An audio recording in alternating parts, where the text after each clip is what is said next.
progress. Yes, sure. I am very happy and very moved because it is the first event since I have been appointed chair of Il Cerchio, the association hosting us, and the Italian Association of Group Analysis. Please go on. That was an automatic message. I said, I'm very happy to welcome all of you in the name of our association. Il Cerchio was founded by Mrs. von Platten and Professor Leonardo Ancona. It is an association of psychotherapists that for whom group analysis is a profession and a passion. It was established in 1989 by the merging of two associations, which in the 70s applied research to small groups. Since the beginning of the 90s, thanks to Professor von Platten, we introduced research on large groups. And then it was pursued by Professor Ancona, who became the president of this association. Clinical work and research happen inside COIRAD, and Il Cerchio is part of it as a founding member. So this workshop is one of the training activities that we carry out. It is the second webinar in which we have Professor E.HOPPER as a speaker. It would be a pleasure to listen also the presentation of Professor Carla Penna. We thank both of them for being here, and I'm about to give the floor to Dr. Alfonso Laurea. Also, I would like to thank institutions that sponsored us, the National Professional Order of Psychologists, GASI, COIRAD, and the President, Stefano Coin, the University of Perugia, Department of Philosophy and Social Sciences, and the Foundation Città del Sole.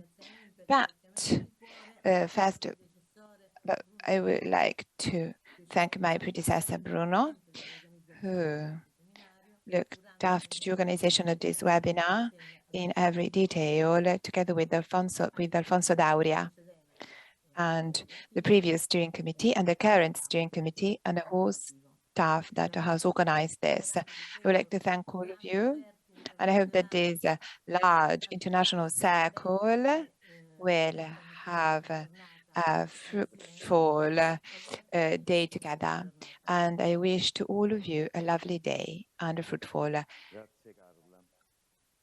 webinar. Good morning, everyone. First of all, I would like to thank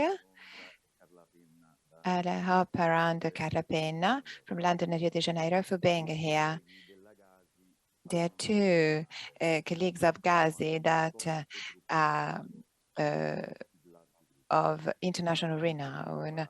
In particular, I would like to say that regarding the topic that we will focus on today, we are about the colleague Carla Penna is about to publish her book, From Crowds to the Dynamics of Large Groups, a historical, theoretical, and practical considerations, published by Routledge, the new International Library of Group Analysis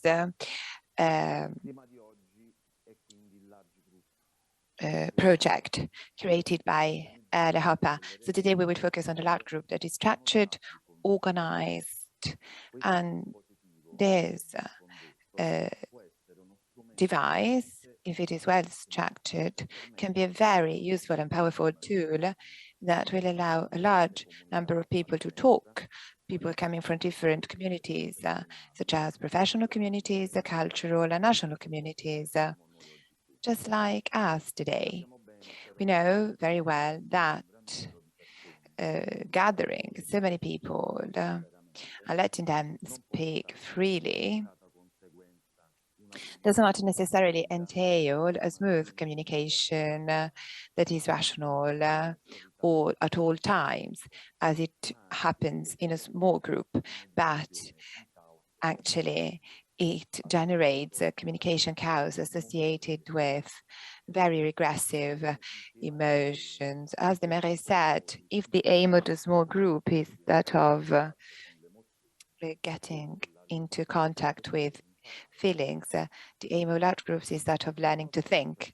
In our association, Il Cerchio di Secolo, we have a rich background in large group, thanks to the founding members, Lice von Platen and Leonardo Ancona. Ancona translated into Italian in 1978 the book by Krieger, the large group dynamics and therapy, and von Platen is the person that initiated in 1991 in Rome the experiential workshop of the analytical large group, a unique experience which has been pursued for over 20 years. The analytic large group is an experiential workshop made up of seven sessions of 90 minutes each, of large groups of 4 in the first day and 3 in the second day. Such setting was chosen because it is linked to the model of training, separated into blocks that von Platen proposed when creating a training school in Germany on group analysis. Von Platen thought that simply organizing a marathon of large group sessions that would not be within the context of workshops, symposia and congresses could help understand the dynamics of the group in general, and in particular the dynamics of psychosocial large groups, with the aim of developing adequate abilities to manage dangerous feelings, such as that of following leaders in doing destructive things, and the past and also the present shows this. One of the main goals of an analytical large group, we can mention at least a couple of them. Von Platen identified the aim of learning to think and to control destructive feelings. Also, she said that those 7 large groups would allow people to go through a psychotic state, but in a guided way, in order to reach a creative thinking. So bearing in mind the structure of the analytical large group, we can consider the large group as the basic unit of measure that will structure today's experience. So today, we will reflect and experiment together with our illustrious speakers this experience of the large group. But before starting, I ask you to pay attention and to follow simple but fundamental instructions. First of all, always keep your microphone switched off, except when you decide to speak. And always remember to switch off the mic after having spoken. In order to have the interpreters, Claudia Marchetti and Vera Panno, we ask you to speak slowly. During PENNA and Hopper's presentations, which will be recorded, it will not be possible to speak. After the presentations, at the lectures, at a 11:15, we will have a 15-minute breaks, and then at 11:30, we will start with the first session of large group. The two sessions of large group will not be recorded, and the chat will not be used. E.HOPPER, Carla Penna, G.LOSITO, and Simona Negro will chair the large group. There will also be 3 observers, Bernadette Candia, Maria Cristina Ferro, and Giuseppina De Fino. Between the two sessions of large group, there will be a break of 30 minutes. After the two sessions of large group, there will be a break of 1 hour and a half, and then there will be a review session during which the chairs for 20 minutes will share their views on the process and the content of the group. And for 25 minutes, there will be a free discussion. The last 10 minutes of the event will be devoted to the conclusion, and the participants will be able to gradually leave the meeting. So I hope that it will be a fruitful webinar, and I give the floor to Carla Penna. Good morning. I'm very grateful for Il Cerchio invitation and the opportunity to work with Italian colleagues, E.HOPPER, the international group analytic community, and thank you very much for the interpreters. From crowds to constructed large groups as spaces for collective self-reflection. The dichotomies that have shaped modern thinking over the last centuries transformed the idea of the individual into the keystone of Western societies. Norbert Elias sought to escape the polarities that oppose individual and society by developing more interdependent ways of thinking about their relations. Fuchs' groundbreaking work was influenced by Elias' sociology and was marked by the intrinsic relationality of human beings. Fuchs apprehended that the individuals depend on the social restrictions of their surrounding world, as well on the conditions and claims of the community, the group in which they live. Individuals cannot be separated from their context, except for by special abstraction. However, the idea of the individual remains rooted in Western thought, especially in the current neoliberal outlook. In this sense, we remain trapped in the illusory nature of group formations portrayed by Freud. Contemporaneity is giving space to new contours in Western societies. Recently, in the political scene, things changed dramatically, and polarization between the right and the left divided people. Fundamentalist thinking and populist nationalism are also triggering massification processes in association with national identities. Today, we are experiencing difficult forms of coexistence, new experiences of failed dependency, as well as inadequate leadership. In addition, the emergence of COVID-19 foreshadows unknown perspectives for the 21st century. Therefore, after the spreading of World War II anxiety for the fear of the return of authoritarianism and the strong mobilization of people for democratic causes, in the current political arena, fundamentalists think and states of exception, as explored by Agamben, are again challenging the locus of human beings. Facing the unknown and haunted by 20th century traumatic experiences, we see the Russian-Ukrainian war unfolding, a disconcerting, horrible, and frightening reality for contemporary crowds.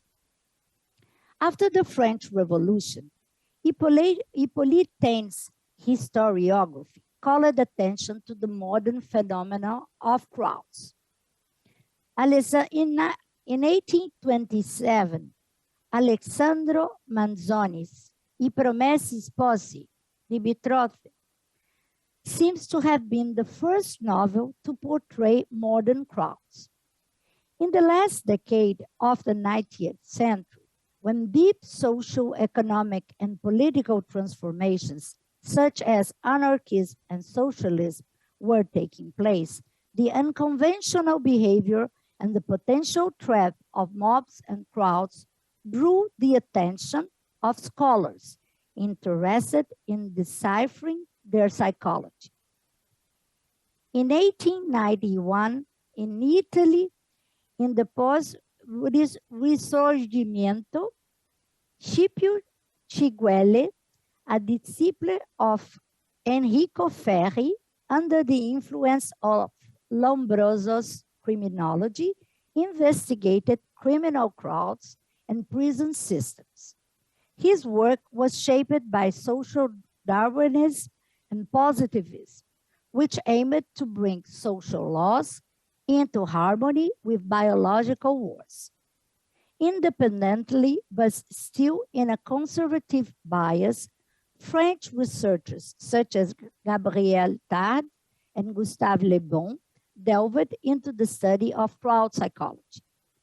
The characterization of crowds as irrational, savage, and pathological dominated scholarly thinking in the 19th century. Le Bon was the most important of these scholars. His works were read by Mussolini and Hitler and by Democrats like de Gaulle. Le Bon's talent seems to be linked to his ability to capture and translate into words the spirit of his time, that is, the social situation, fears, and aspirations characteristic of the late 19th century. Le Bon imported from Salpêtrière and Nancy medicines concepts such as imitation, suggestion, hypnosis, and contagion to discuss crowd psychology. He was convinced that the 19th century heralded the advent of a new era, the era of crowds.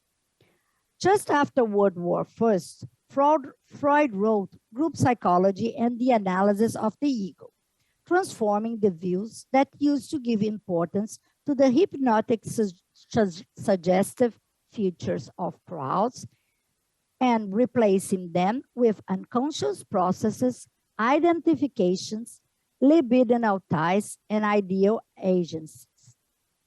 Freud's mass psychology foreshadowed the way unscrupulous leaders would influence and rule the masses.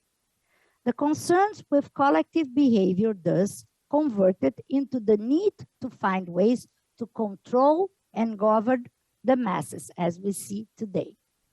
Thus, what was feared in the 19th century began to be manipulated and controlled in the 20th century. From this perspective, it seems that the solution for mass rebellion depended mainly on the knowledge of its psychology, and the 20th century social political movements and leadership concerns pinned all their hopes on this investigation. The first half of the 20th century was shaped by two world wars. In England, the Northfield experiments became the cradle of different approaches to group work, such as group analysis, group relations, therapeutic communities, social and cultural psychiatry. The transformative context of the 1960s and 1970s conferred a new zeitgeist for the development of group work in England. The impetus inherited from the Northfield experiments, combined with new social cultural perspectives, favored innovations in healthcare that led to advances in group work, especially the development of large groups. In 1966, at the Halliwick Hospital, Lionel Krieger and Patrick DeMary established a new culture in ward and community meetings through work in groups, and in 1966 started to convene large groups. In 1971, the Institute of Group Analysis began to host large group experiences. In the following year, it was included in the program of group analytic symposiums. In its early days, large group work was underdeveloped and not integrated into one single perspective. The first large group cohort in group analysis was working in various hospital settings and was influenced by a mixture of Freudian, Kleinian, Bionian, and Foucaultian perspectives. However, whereas the group relations field, grounded in Bionian group theories, built a more unified frame for the work, in group analysis, there never was just one single approach to large group work. Despite their differences, these pioneers cherish a kind of group analytic spirit. In 1975, Krieger edited the first collection of articles on large groups. The eclecticism of the contributions is fascinating. However, they reveal a confusion concerning the definition of a large group, its purpose, optimal size, the ecology of the setting, the role of the convener, as well its therapeutic value. By that time, Krieger and Demare were already developing a rivalry for leadership and an ambivalent relationship in their theoretical approach. These controversies, present in Krieger's first book, continue to these days, sometimes non-acknowledged, eliciting ambivalence and theoretical disagreements in group analysis.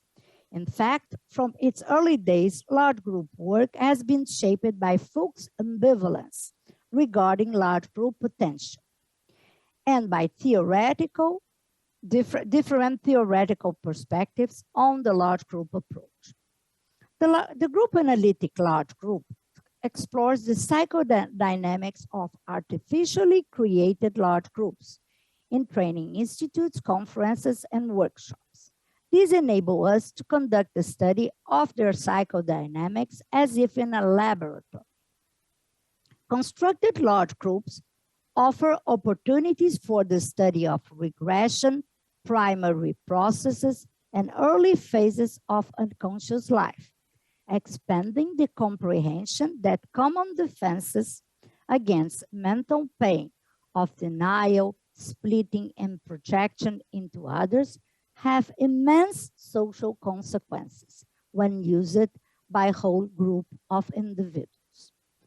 Participation in large groups refers to self-study, enabling persons to learn from experience about socially unconscious processes co-created through interpersonal, and transpersonal interactions.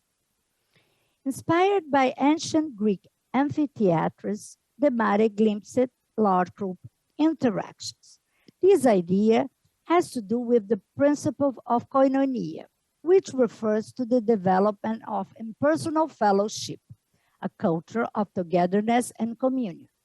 A large group offers a structure or a medium for linking the inner world with social cultural dimensions in which interpersonal relationships take place.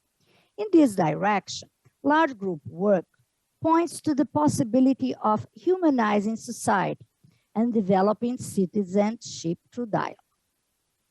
This presentation is based on large group work in England. However, its development varies in different countries. In Italy, influenced by training in London, Germany, and by Turquet's work, Alice von Platen and other colleagues such as Leonardo Ancona developed a series of two-day workshops with 7 large group sessions, as Alfonso told us. Recently, experiences on analytic large group discussed by Doria and Negro have brought several reflections on the work in large groups. One of them is connected to the role of conveners.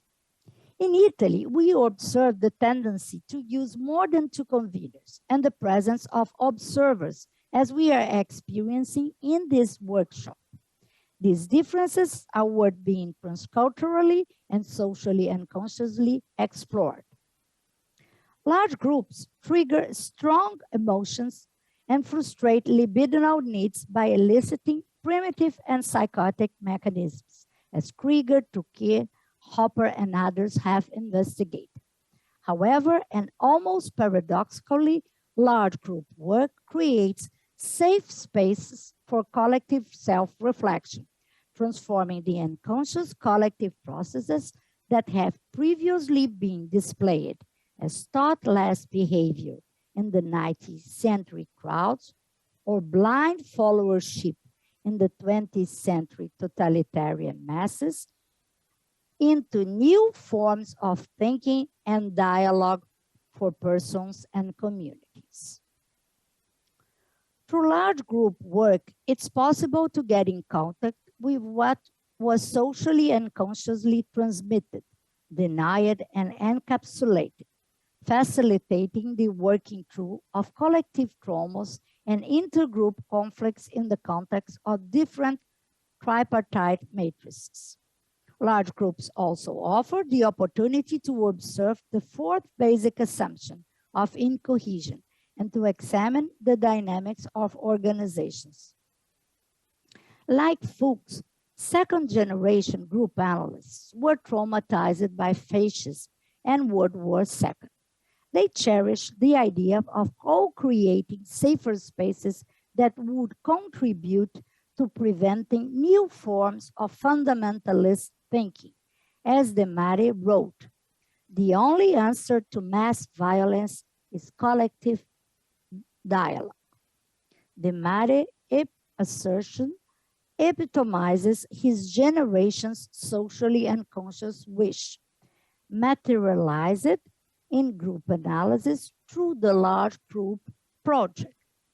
We can thus infer that their motivations were profoundly influenced by a desire to use large groups to encourage democratic thinking, peer leadership, and matrix citizenship. And that's what we are doing today in this workshop.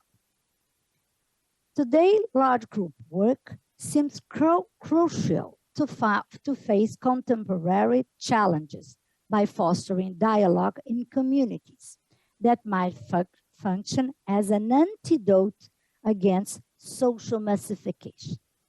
Yet, given the contemporary hardships, for some, the idea with working with large groups leads to ambivalence and disbelief at the possibility of using the large group as a tool to transform relationships among a large number of persons.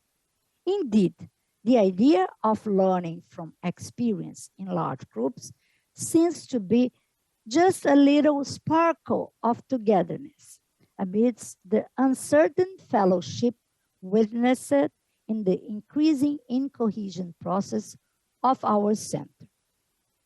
At this point, considering the war in Europe and the transformations triggered by COVID-19, I wonder if fellowship and the dialogue envisaged by large group work will find the strength to face the struggles posed by today's work. In order to do so, it seems necessary to find in an almost forgotten hour of the soul, a space to develop Hopper's transcendent imagination and mature hope. To find this inner space, I sought inspiration in Pier Paolo Pasolini's visit to the 26th canto of Dante's Inferno, where the poet noticed a tiny light from fireflies, lucioles. The poet is observing the 8th Boglia of hell, a political Boglia, if ever there was one, since we can recognize a few eminent citizens of Florence gathered there, all under the same condemnation as evil concealers. In an outspoken article, The Vacuum of Power, also known as the Article of Fireflies, Initially published in the Corriere della Sera in 1975, Pasolini analyzes the decline of old fascism and the rise of a permissive neo-fascism in Italy in the 1960s and 1970s. To develop his critique, Pasolini used a metaphor. As a metaphor, the sudden disappearance of fireflies from the fields of Italy due to air and water pollution. Years later, based on Pasolini's metaphor, the philosopher and historian D.D. Huberman wrote Survival of the Fireflies to discuss the importance of the survival of experience as a form of political resistance in dark times. D.D. Huberman inquires, but first, have the fireflies truly disappeared?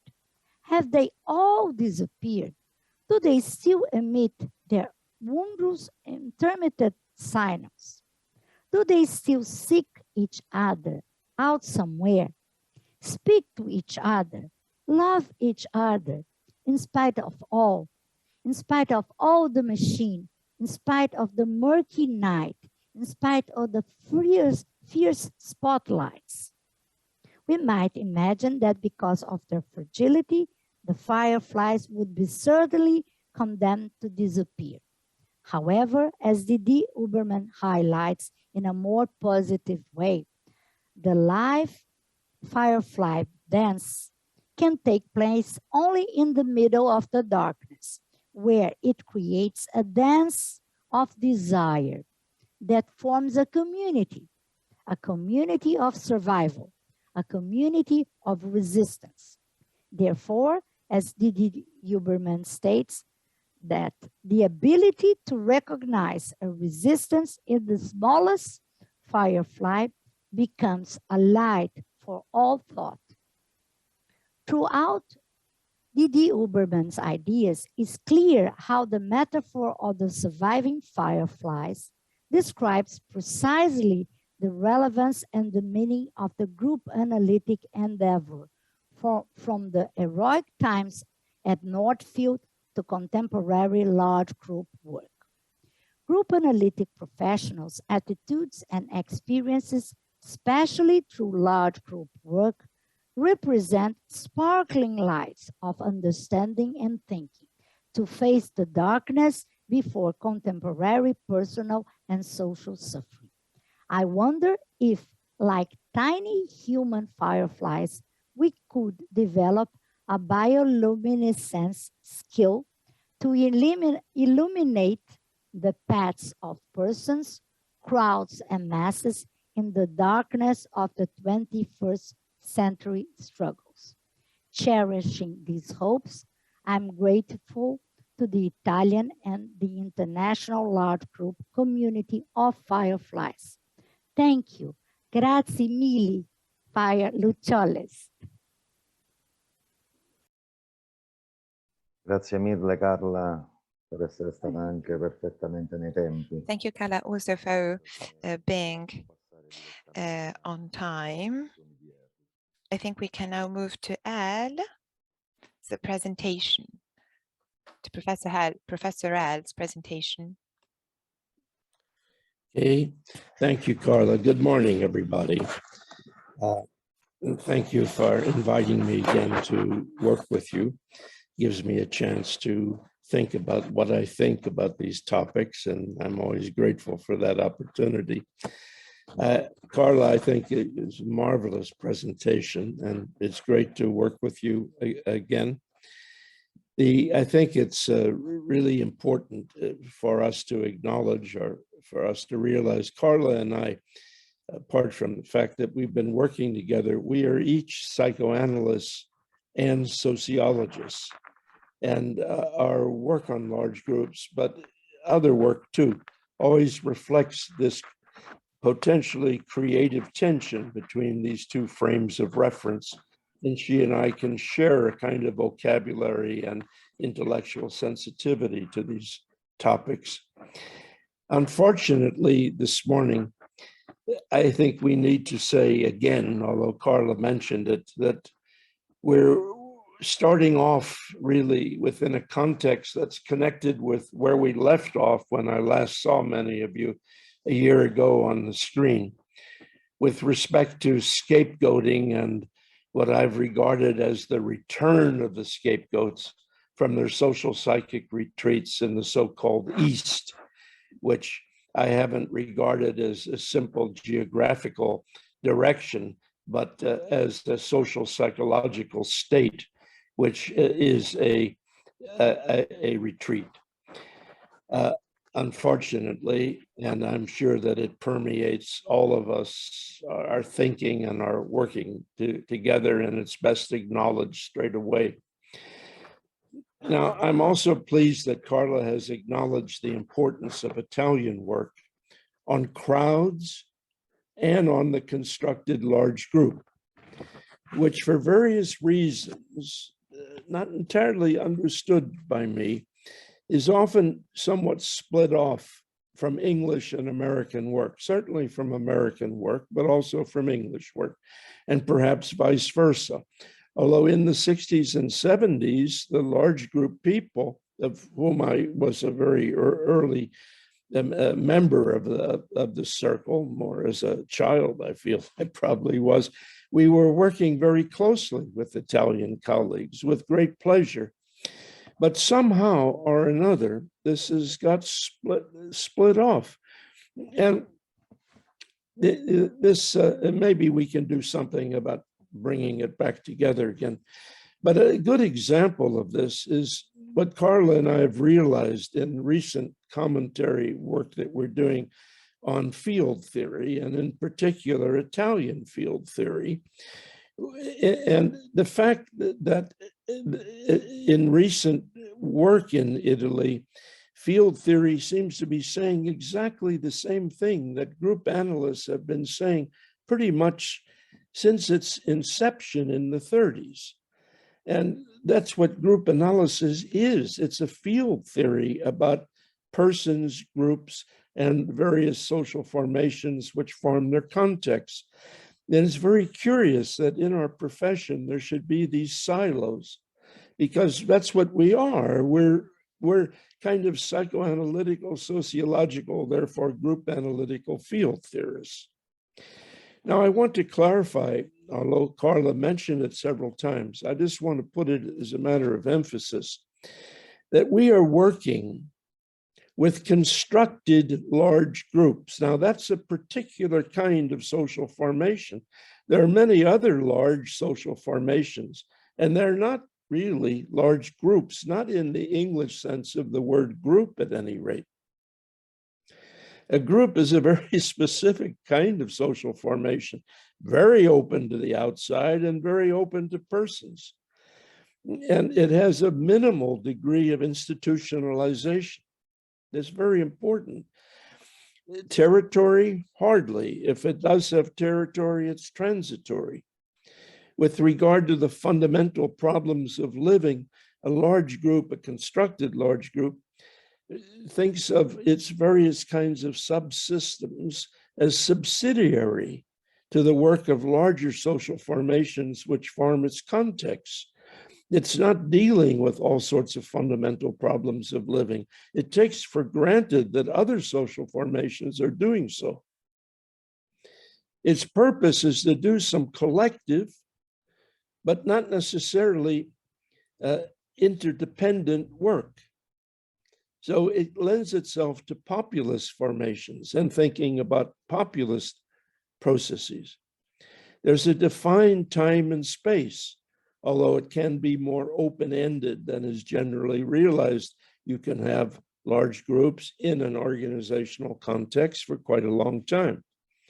Its size is a kind of, not exactly controversial topic, but interesting topic, in that pretty much from the beginning, constructed large groups were thought of as around 32, 35 people. And Pierre Turquet, I kind of liked the idea, pointed out that 32 was the number of places on two teams in a chess game. And there are many other games throughout the world, and it seems throughout time, that also have about 32 players. And the idea was that this seems to be somehow about the number that we can kind of keep in mind and sort of have a sense of who the people are in this constructed formation. Now, it's important to say that no matter how many more people than 32 or 35 that we have, that the group has not become a mob or a horde or any other kind of social formation with more than two roles, one of which might be seen as a role set, for example, in a leadership team of some sort. But I would say today that this very much depends on the ecology, because whereas if you were in a particular room with almost no windows and no sound system, maybe 32 to 35, it sort of works. But today, with various kinds of seating arrangements and microphones and visuals and so on, I'm not sure that we can rely on that particular number.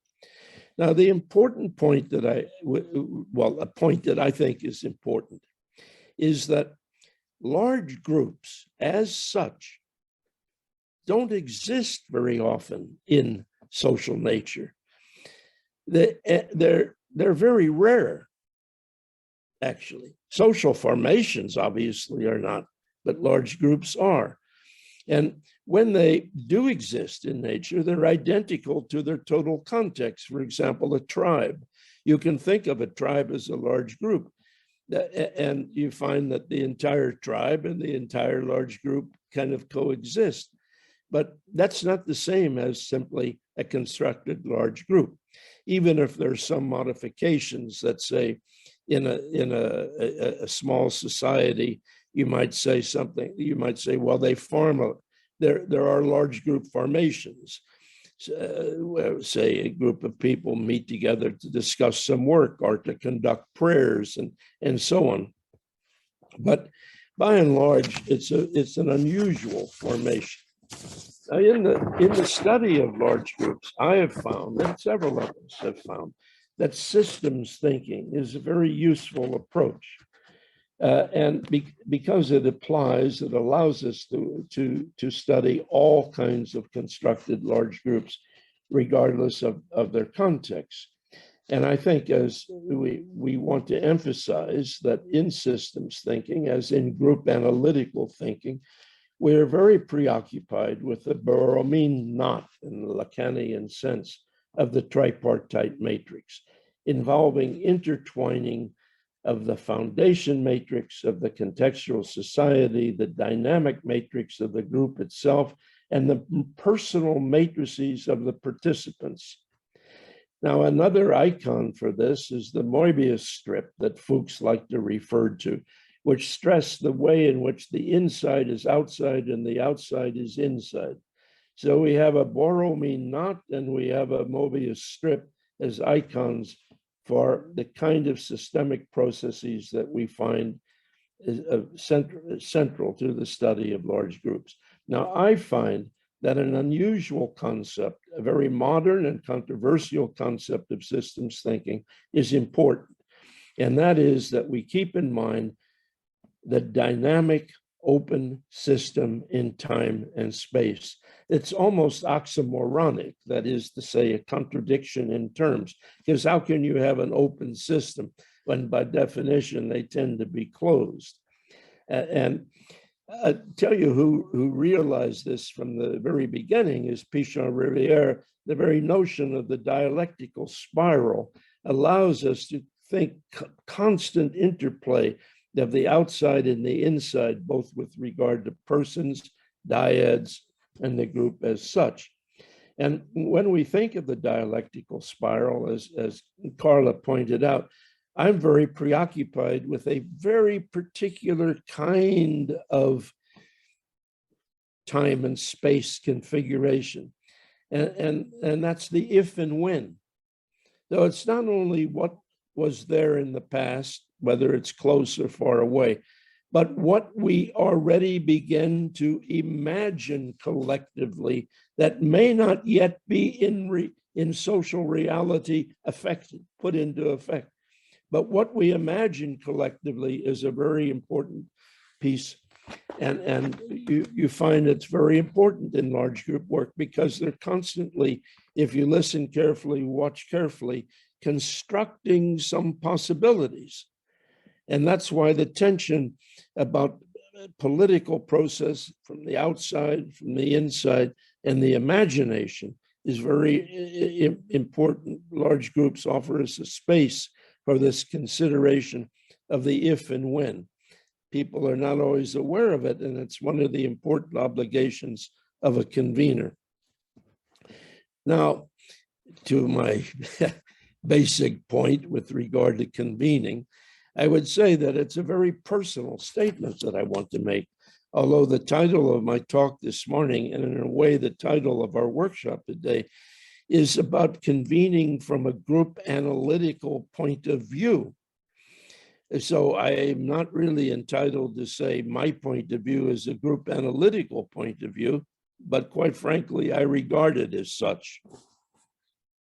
You can say it's arrogant, or you can just say, you know, that I'm right, but it's very, I need to acknowledge that it's my point of view.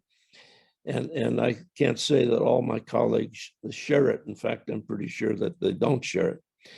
But going back to Italian work on field theory, I think it's very important that we acknowledge something that our Italian colleagues seem recently to have discovered. But we've been using this notion since the 50s, let alone the 60s. And that is that there are two principles that guide the convening of a large group: the principle of regression and the principle of progression.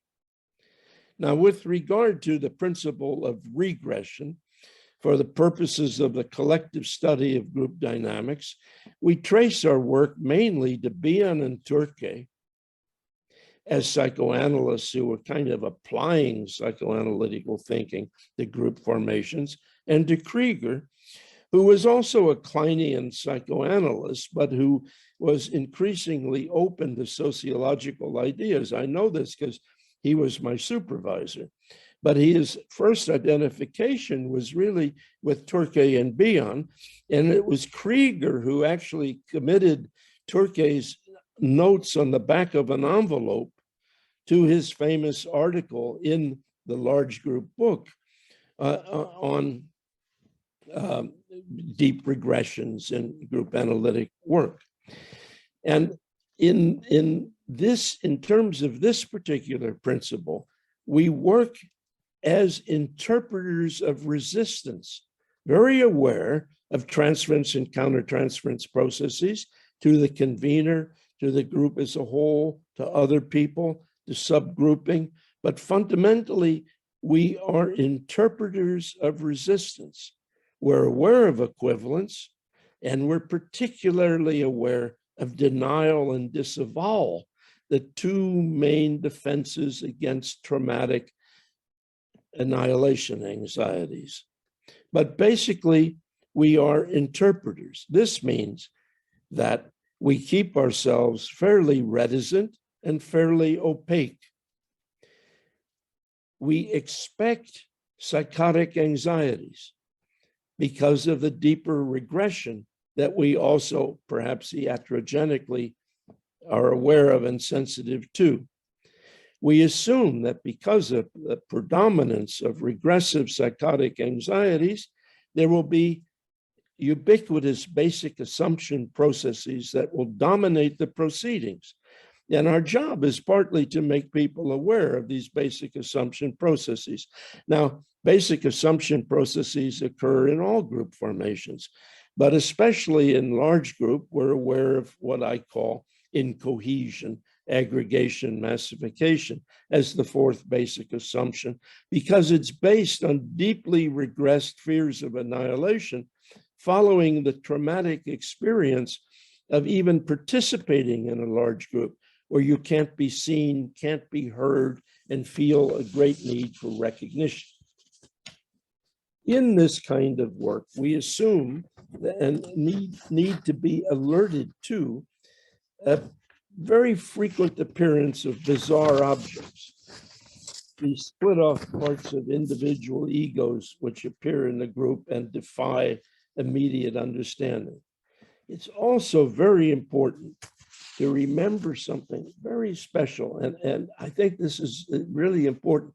There will be more plays within plays. It's a very important group phenomenon, a large group phenomenon. And people aren't aware of the ways in which suddenly they actually work together to very creatively sometimes to create a kind of verbal interpersonal hotspot that tells you almost everything that you need to know. It's one of the key things that you have to be sensitive to. Finally, working in terms of the principle of regression, I think we have to remember that there will be more membership individuals, that is, people who express the massification roles. They're fully identified and overwhelmed with the process. And at the same time, more aggregation roles, that is to say, singletons. So if you look at the personal matrices of the participants, you have to be sensitive to membership individuals on the one hand and singletons on the other. Now, from the point of view of the principle of progression, here we have why progression? Because we're thinking about what de Mare put into words, the humanizing of the sponsoring organization and the humanizing of the society as a whole. Now, I really give this emphasis to de Mare. Of course, there are many of our younger colleagues who identify with this particular work. Some, I think, are here today. Roberto's here. There are people who work with Pat de Mare. Robbie Friedman from Israel, whether he acknowledges this or not, I think is more like the way de Mare would work than the way Turkey would work. Now, the principle here is that working in terms of progression, we actually identify with facilitating and encouraging maturation and development of the group. That means that the convener is more transparent, more engaging, more inquiring, more concerned, for example, with the silent members of the group. We actually, working in this context, promote collective maturation in terms of phases and stages of development. I'm not even sure that there are such things other than in the convener's minds, but nonetheless, we're part of the group process, so we promote the realization of what's in our minds. Koinonia, that is impersonal fellowship, cohesion, and there are other theories of phases and stages. We frequently will remind the group of the contractual primary task, why we've come together today to do some work. We will expect more individual members with regard to work group functioning. And in my opinion, a better term than individual members, I take from the work of de Mare, but I would say that I've focused on this for a while, and that is maturity in terms of personal matrix and individual member is better thought of as citizen. There can be an organizational citizen, of course, a societal citizen, but there are various kinds of personal and collective responsibilities. So social psychic maturation also involves a kind of openness to the ethics and norms of the larger social system in which we participate. Now, in my view, the group analytic way of convening large groups involves finding the impossible balance between these two principles, that of regression and progression. It's always on my mind. Have I gone too far to the right? Have I gone too far to the left? How can you both focus on regression and at the same time promote development. It's a very difficult, but I believe that that's exactly the creative task of the group analytic convener. Now, I would say that actually, Gerhard Wilke, who I'm pretty sure is here today, who is one of the prominent, well, he's no longer, just like me, we're no longer younger generation group analysts. He's an old white man. He must be here to listen to me. But several years ago, he used the term, he used the notion, when I'm working as a group analytic convener of large groups, I think of myself as a good innkeeper. It's sort of like I'm a good host, not of a small dinner party, because that takes special skills, particular skills, but I'm an innkeeper. Welcome to my inn. We have tonight very good roast beef. The Margot is particularly good. Would you like to sit next to the window, which I'm going to make sure is open, and there will be a fire in the grate at the same time? Now, how can you do all these things and at the same time look after the food and look after the temperature of the beer? It's very difficult. And you need sometimes a team. You may need a kind of prime ministerial model for being a good innkeeper. But he coined this notion of the group analytical convener as an innkeeper. Now, I think that this is very important. Actually, in my case, not so sure about Gerhard. I'll tell you who is like this in his own way is a man who's no longer with us, Malcolm Pines, who is constantly trying to negotiate for himself an identity in the space between Demare and Fuchs, and between Krieger and others. He wasn't by any means a Kleinian psychoanalyst. He was, like me, an independent psychoanalyst, and very open to sociological ideas. And this is basically our model, finding the creative balance between these two principles. Now, at the end of my talk this morning, I want to emphasize one or two more points. It's very important, even in all group work, but especially in large group work, ironically, to keep personal matrices in mind. That means that if you're looking for some kind of coat peg to put it on, we keep personification of the roles that we co-create in mind.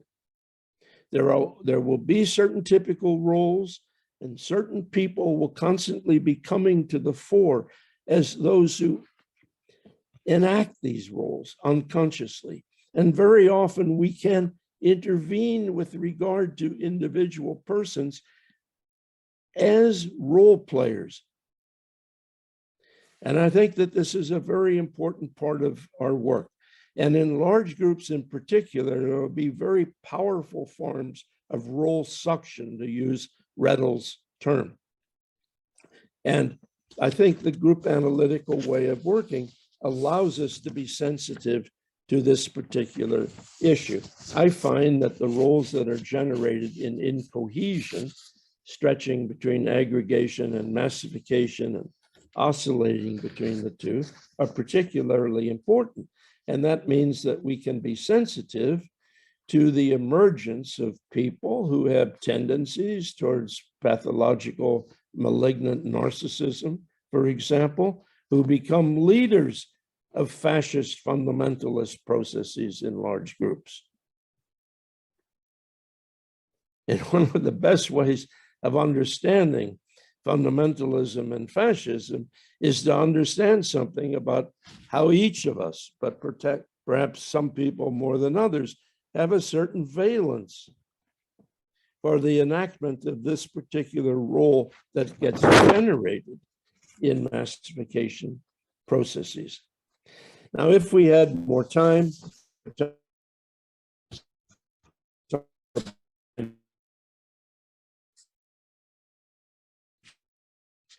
is almost entirely neglected by people who assume that large group conveners simply sit down and are mostly kind of quiet. They don't talk too much for an hour and a half. Then they go to lunch. They forget the fact that it's taken a year or 6 months to negotiate the boundaries of the day. And it takes them 6 months or a year to recover from the experience. And during this period of time, you're thinking, feeling, anticipating, wondering, trying to create a neutral space, while at the same time honoring our knowledge that a neutral space will be highly penetrated by the social, political, and cultural themes of the day. And that's where we are this morning, too. We cannot ignore the fact that we're working together in the context of a new and potential World War III. So, good morning. Thank you very much. Thank you, Earl. Thank you so much.